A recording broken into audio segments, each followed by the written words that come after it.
পোস্তর জন্য ঝিঙে পোস্ত করবো, তার জন্য ঝিঙে কেটেছি, আলু কেটে রেখেছি। এবার প্রথমে কড়াইতে আর এদিকে তিল একটু আর বেশিটা হচ্ছে পোস্ত ভিজিয়ে রেখেছি। আলুটা কড়ার মধ্যে দিয়ে ভেজে নিচ্ছি, নুন হলুদ দিয়ে ভেজে নিয়ে কড়াইতে তুলে রাখা হয়েছে। এবার কড়াইতে তেজপাতা জিরে ফোড়ন দিয়ে ঝিঙেটা নুন হলুদ দিয়ে নেড়ে নেবো।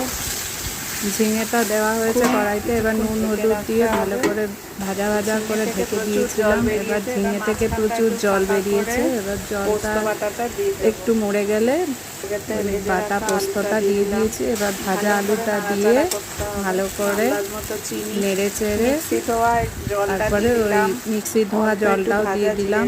এবার একটু চিনি আর একটু ভাজা জিরে গুঁড়ো দিয়ে ভালো করে নেড়ে চেড়ে যখন কড়াইতে হবে, নাড়তে নাড়তে যখন কড়ার গায়ে লেগে আসবে তখন বোঝা যাবে এটা হয়ে গেছে। তৈরি ঝিঙে আলু পোস্ত। এটা খুবই টেস্টি হয়। এটা কড়ার সাথে লেগে লেগে যখন আসবে তখন বুঝবেন এটা হয়ে গেছে। কাঁচা লঙ্কা ভেঙে দিলাম, এবার নামিয়ে নেবো।